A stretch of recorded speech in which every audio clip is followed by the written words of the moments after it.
How close is Canada to Nazi-style euthanasia? Now, for those of you who think that's a hyperbolic question, stick with me, because some of the things we see happening in this country right now are truly chilling, and some of the connections to what took place under the Nazi regime to those with disabilities are chilling in their similarities. I want to start with a story out of Quebec that highlights this, and then lay out some of the other connections between what happened in the late 1930s and 1940s and what is happening now. And I want to emphasize that many activists have been warning since day one, since Canada started debating euthanasia, that the end of this slope is demonstrable, that when we introduce euthanasia, we always end up undermining the lives of those who are vulnerable, those who struggle with disabilities, those who have intellectual disabilities. This is not a slippery slope. This is a demonstrable inevitability. And sure enough, we see it happening. So let's start here in Quebec. The Quebec government has opened an investigation after a 24-year-old intellectually disabled woman with the mental capacity of a child was imprisoned in solitary confinement at the Leclerc Institution, which is a woman's prison, for 8 days. The scandal was first broken by the Quebec media outlet La Presse, and the government, of course, professes to be deeply shocked.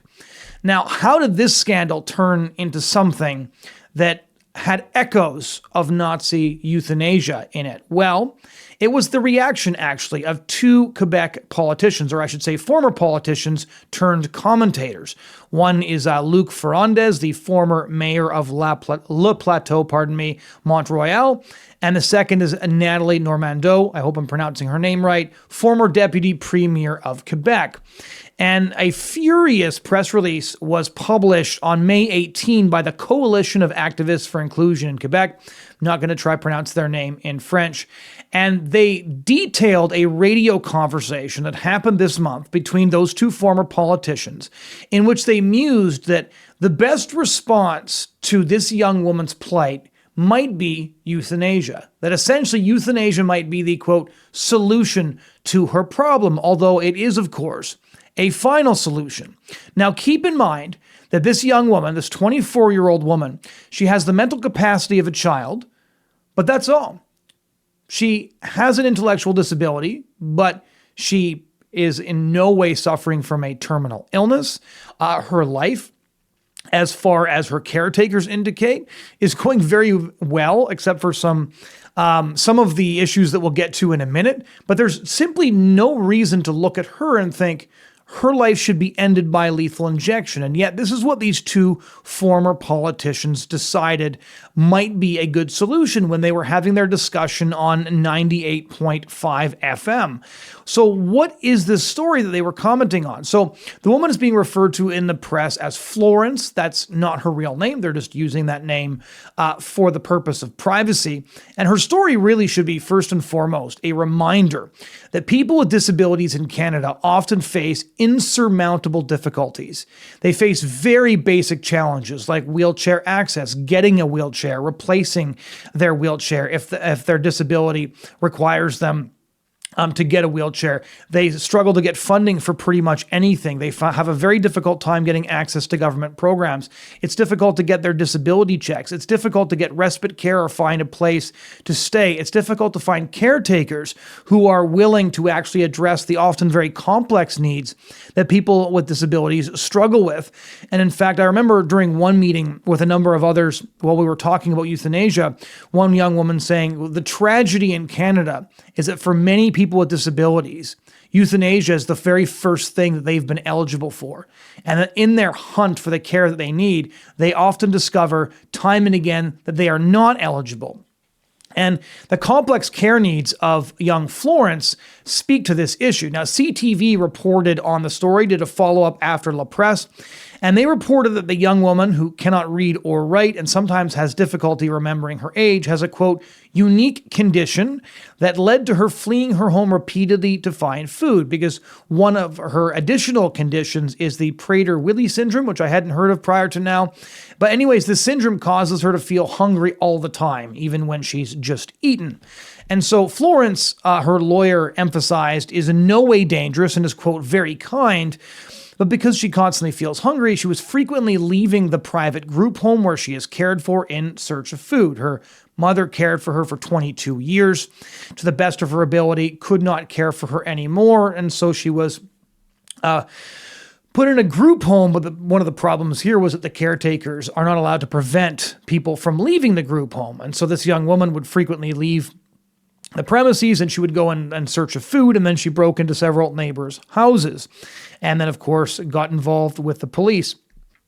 And then as a result, she basically got set loose in the judicial system. Again, this is a young woman who's 24 years old, but she has the intellectual capacity of a child. So for the most part, she didn't even know what was going on. And while she was in the judicial system, there was no space available at any appropriate institution, no psychiatric institution, no institution that essentially had the capacity to address her complex care needs. So instead, quote, she was ordered to be detained in a women's prison and quickly wound up in solitary, end quote. That's from CTV's report.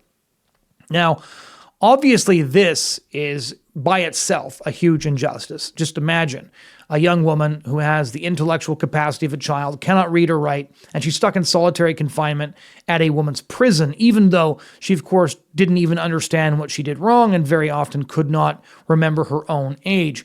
And Stephen LaPierre, the manager at the disability rights groups that I mentioned earlier, and who was a signatory to that original May 18 press release, told CTV that Florence's treatment, again, is indicative of systemic institutional failure. He said, "I was ashamed that something like this happened in our Quebec, our country. We need to do something, but jail is not the option. But everybody let that happen? What are we doing?"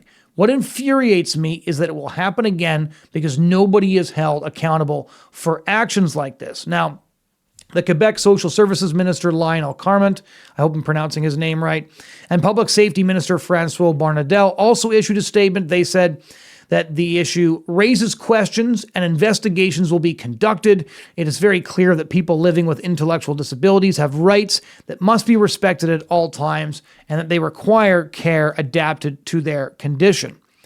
So that's a decent response because that's precisely the case, is that when you have somebody with the intellectual capacity of a child going through the court system because they broke into a neighbor's house looking for food, not even having a moral understanding of what they were doing, obviously locking them up in solitary confinement is not appropriate. It's scandalous, and it's good that the Quebec government is treating it as such. But the reaction of Ferrandez and Normandeau, however, is a very terrifying indication that Canada's euthanasia mindset is growing.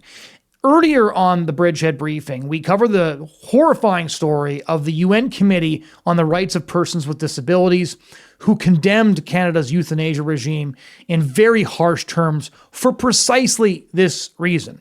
We covered that story at length because it should have been a major election issue and wasn't. None of the major federal party leaders covered this story, even though, again, there was a direct condemnation coming from a UN committee questioning whether or not Canada was failing to live up to its treaty obligations with regards to the rights of people with disabilities.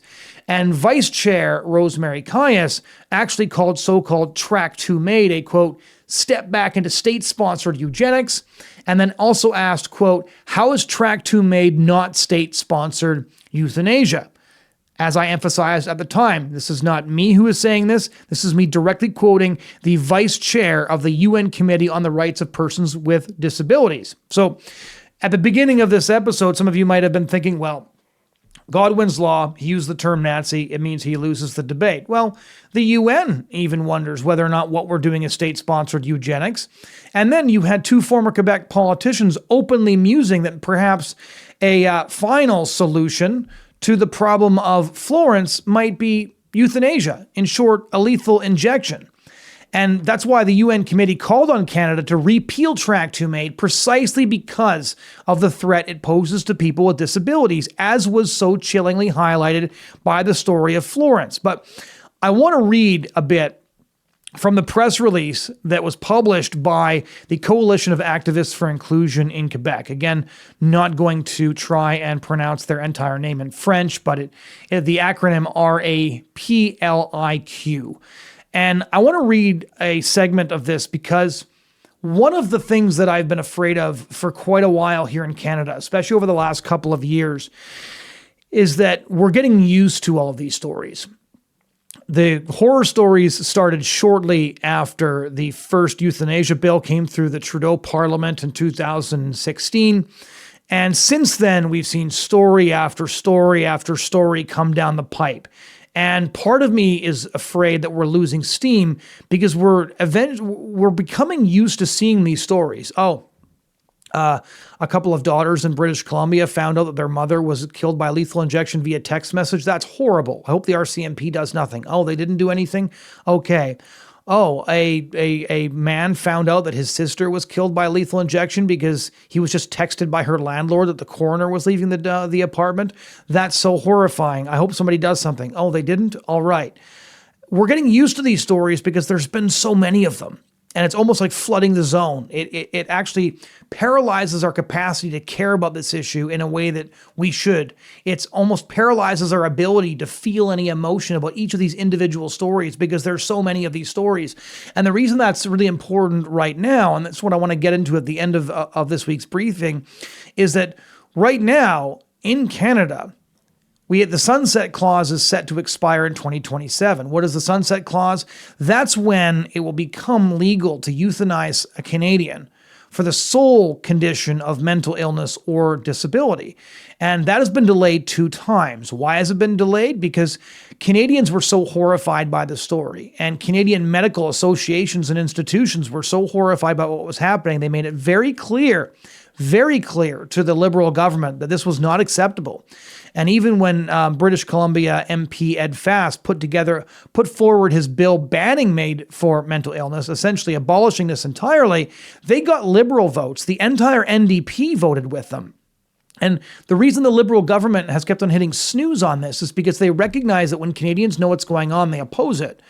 And they're hoping that we just get used to this. And each time we mount opposition to this, we kind of fail to understand that we have to stay mobilized. So it gets snoozed once, everybody's relieved. It gets snoozed a second time to 2027, everybody's relieved. But we have to keep the pressure on to ensure that this doesn't actually take place. And I think there's a real opportunity to do so. And in that context, I think the response of these advocates here was perfect because they basically stated we should be outraged about this and we shouldn't be afraid to use the language of outrage. And so I want to give you a pretty extensive quote here. Here's what they wrote. To speak of euthanasia with logistical calm, as if it were a measure of social efficiency, is to deny the value of different lives. It is to slip down the eugenic slope, the very same that has led history into the abyss. This is not lucidity, it is abdication. It is abandonment disguised as reflection. When a former mayor and a former minister consider that the morgue should be the logical outcome due to a lack of adequate public services, they relieve society of its moral, political, and human responsibility. They yield to the temptation of rejection in the name of the comfort of the able-bodied. Behind their pseudo-rational veneer, they opened a breach, one that involves ranking lives, justifying the unjustifiable. And we at RAPLIQ, alongside thousands of disabled people and their families, say no. No to the trivialization of death as a social solution. No to this false compassion that hides a deep contempt. No to this morbid fantasy of liberation, which is nothing but a shameful surrender. Disability is part of the human condition. It is not a virus to eradicate. It is not a problem to be solved through erasure. To reject disabled people is to reject one's own humanity. We choose, for Florence and for all others, solidarity, not suppression, adaptation, not abandonment, dignity, not disappearance. Quebec can do better. Quebec must do better. Solutions exist here and elsewhere. What is lacking is courage. We challenge Luc Ferrandez and Nathalie Normandeau to give us a voice on their show, not to shout, but to debate, argue, rehumanize. They are precisely right. This is the tone, this is the moral tone we need to take as we face the 2027 Sunset Clause. It's the moral reaction we need to have every time one of these stories crops up because it conveys precisely what is actually at stake here in Canada. Because if we permit a calm discussion of a final solution for those with disabilities to pass unchallenged, then we allow these political commentators, these former politicians, to appear calm and reasonable. If we engage with them even in a calm, quiet, logical discussion, we make it look as if what they're saying is calm, logical, rational, and it allows them to move the Overton window. Here we are, just two polite people having a reasonable discussion, and this is all really fair. This is all really calm. He thinks that people with disabilities should get a lethal injection, and I don't, right? We're all civilized people here. No, one of us is civilized and the other one is not. And in fact, we know what happened the last time a regime went down that road. And if we do so again, and we have already begun that slide, we know what will happen. This brings me back to the reality that many of the things that we are doing strongly resemble what the Nazi regime was doing. And again, hear me out on this. You'll notice in the open letter, the press release published on May 18 by these advocates, that they're referencing the Nazi euthanasia regime over and over again. And they're doing that very deliberately because one of the reasons it took so long for the West to revisit the idea of euthanasia after World War II is because the Nazis showed where euthanasia and eugenics inevitably led. So euthanasia was becoming a much more popular subject prior to World War II. Eugenics was a very popular topic prior to World War II. In the United States, in Canada, there were people with disabilities that were being sterilized. There were horrifying things going on in the name of this Darwinian junk science. Then the Nazis showed us where these paths led, and it kind of put everybody off of these things for a while. Eugenics is Greek for good death, good birth, Euthanasia is Greek for good death. We all realized, oh, okay, this is where good birth and good death leads. This is where these ideologies lead, which is why it wasn't until 2001 that the first European country, besides Switzerland, suddenly stepped forward and started to reconsider euthanasia, and that unfortunately was the Netherlands. And since then, we've had the euthanasia discussion crop up over and over and over again because we're far enough away now from the history of the Nazi T4 euthanasia program, which was launched in October 1939, that we can pretend that we'll do it differently, that we'll pretend we won't make the same mistakes that they did. We'll pretend that we can insert the flimsy concept of consent and autonomy, and that this will somehow prevent us from doing the things that the Nazis did. But you'll notice how thin the veneer of civilization is, because a couple of years into Canada's euthanasia regime, and we've got former politicians openly musing that a physically healthy woman with intellectual disabilities, that perhaps a solution to her problem, that problem being her life with disability, might be a lethal injection. That's how close we are, and that's how short this slope actually is.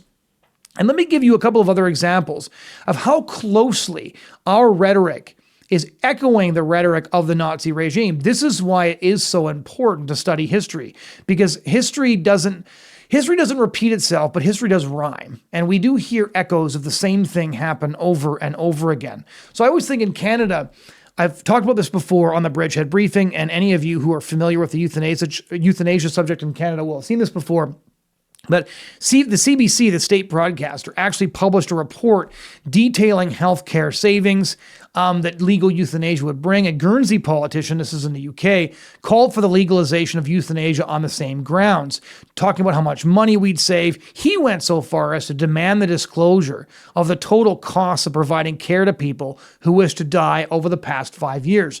And again, the Nazis made a nearly identical argument, and they went so far as to create propaganda posters claiming that caring for people with disabilities would cost the state up to 60,000 Reichsmarks per person over their lifetime.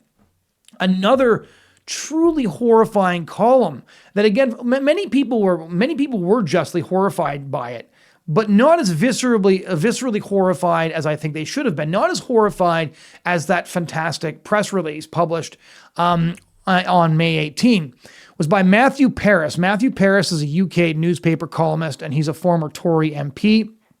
Last year in the Times, very prestigious newspaper, he wrote a column titled, "We Can't Afford a Taboo on Assisted Dying." And so when I saw that headline pop up, I'm like, okay, I wonder what Paris has to say here.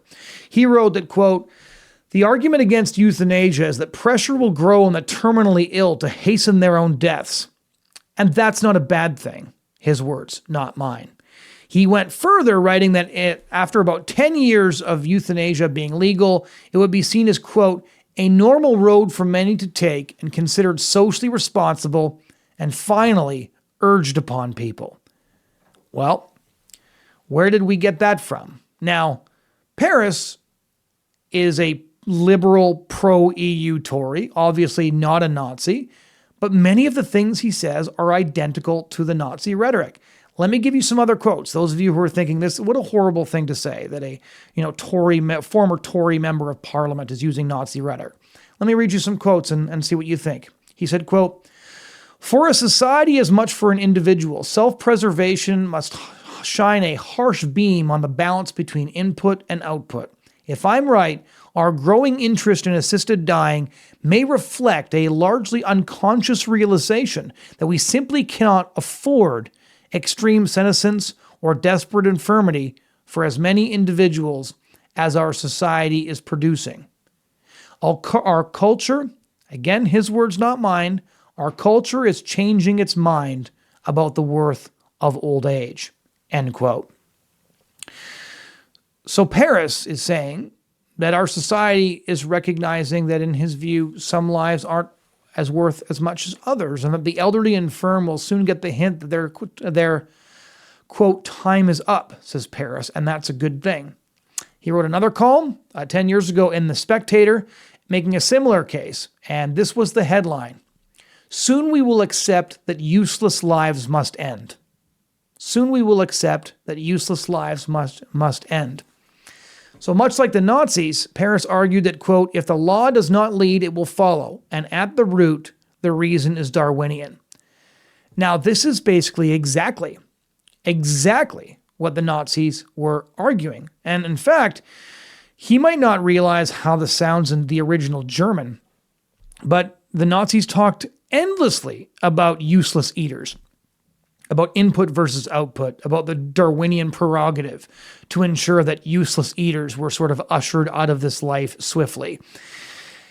And this is not the only sort of echo of the Nazi euthanasia regime. And I found it really interesting because there was an article that came out in History Today earlier this year, at the beginning of this year. It was by George Morris, and it was looking at the history of the Voluntary Euthanasia Society, which was founded by Dr. Charles Killick Millard in 1935. And voluntary was kind of ominously dropped in 1955 and then reinstated in 1969. And the reason this seemingly ancient history is significant is because that organization became Dignity in Dying in 2005. This is the number one lobby group, the most powerful, the most well-funded lobby group, currently pushing for the legalization of euthanasia and assisted suicide in the UK. Their Canadian counterpart is Dying with Dignity, which is pushing for everything we've been discussing here in Canada. And as Morris noted in his historical article, that group has faced a lot of setbacks over the years, especially because the association between the Voluntary Euthanasia Society and the Nazi euthanasia regime was sometimes explicit rather than implicit. Let me read a paragraph directly from Morris's article here. After the war, revulsion at the Nazi euthanasia program was a setback to the cause. When a bill was introduced to the Lords in 1950, it provoked such opposition that it was withdrawn without a vote. The association of the Voluntary Euthanasia Society with the Nazi regime was simplistic, but not entirely unfair. Millard's openness to fellow travelers meant that in 1950, he lobbied for the release from British custody of Sigbert Ramsauer, who had been an SS camp doctor at Dachau, Mauthausen, and Leubel, on the grounds that the medical killings he had carried out were euthanasia, end quote. Now, what killings did Ramsauer carry out? Taking a look here, he was a feared surgeon in the concentration camps, and he killed a number of people by injecting gasoline. He was sentenced to life in prison by a British military court in 1947, but pardoned and released early due to illness in 1954. Despite his past, he eventually rose to the position of chief physician at the Klagenfurt State Hospital and ran his own practice. Before his death in 1991, this is the guy that Dr. Killick Millard was defending. Before he died, the unrepentant murderer did an interview, and he said, quote, I had no reason, no incentive to hate anyone, but I did, let's put it this way, feel that these people were inferior. That Millard considered him a fellow traveler is indicative, to say the least. And so the history of dying with dignity of these groups is really sinister and really ugly. And the echo of Nazi euthanasia logic is coming through in our own press already. We've barely had euthanasia for 10 years, and already we're talking in the language of useless eaters. Matthew Paris used the phrase explicitly. Soon we will accept that useless lives must end. We're talking about a solution to people with disability. Again, the solution to what? Their lives. Because we can't give them what they want, so maybe we need to end their lives. Maybe that's better for everyone. We're talking again in the same language of compassion that the Nazis used. It's so easy to pretend that we're better than they were because we didn't read any of their propaganda and we're not knowledgeable enough in how they carry these things out. But they argued that euthanasia wasn't just good for the Reich. It wasn't just good for the able-bodied. It wasn't just good for the society that these people were a drain on. It was also good for the people themselves because their lives were useless. And, as Matthew Paris says about the elderly, they'll get the hint, and this is a good thing. And so today's euthanasia activists, of course, insist that their crusade is all about autonomy and choice, but we know that this is not the case because when governments legislate eligibility criteria for euthanasia and assisted suicide, they are in effect deciding which people have lives so precious that they're forbidden from taking their own lives, and which people have lives so worthless that the state will fund and facilitate their death. In every euthanasia regime, a line is drawn through the population between those who will be offered suicide prevention and those who will be offered suicide. We've already seen the conveyor belt of horror stories in Canada. We already saw a condemnation come from the United Nations Committee on the Rights of Persons with Disability. Now we hear former politicians, including a deputy premier of Quebec, musing openly on the radio in a calm and logical way that perhaps the solution to a person with disability is going to be euthanasia. And this is, I think, genuinely horrifying. This is the reason that people with disabilities have been opposing euthanasia in Canada since the very beginning, that almost the entire disability rights community is speaking with one voice on this issue, and that the more than 350 disability rights groups in the UK, every single one of them opposes the legalization of assisted suicide because they hear the language surrounding euthanasia, and for them, it's familiar. For them, they recognize it. They know what we're saying when we talk about compassion. They know that many people look at them and think, if I was in a wheelchair, I'd rather be dead. If I was suffering like that, I wouldn't want to live. They are used to living in a society that views them as fundamentally inferior, and that's why they see euthanasia and assisted suicide as fundamentally threatening. We need to recognize this now. And I think that when we look at the story that just took place, we can look at these stories as tragic, or we can look at these stories as fundamental warnings that are giving us the opportunity to respond to them before it's too late. And I think that the Coalition of Activists for Inclusion in Quebec is giving us, again, a unique opportunity because the sunset clause in Canada has not yet expired. Although euthanasia for people with mental illness and for disability has been happening already, it is not formally legal, and we can still stop the Canadian government from legalizing disability and mental illness as sole underlying conditions, qualifying somebody for euthanasia. This has happened twice before. We can do it again. We need to email our members of parliament. We need to push back against them. We need to point to comments like this and say, this is where we are headed. And we are already here. There were activists during the entire debate leading up to the legalization of euthanasia after the 2015 Carter decision who said, this is where we're going. And they were cut out of the debate entirely. They were ignored entirely. Now we can prove that not only is the slippery slope not a fallacy argument, but a demonstrable inevitability, but also, as I said earlier, the slope is so incredibly short. We went from compassion and autonomy to former politicians musing about the euthanasia of a healthy woman with disabilities in 10 years?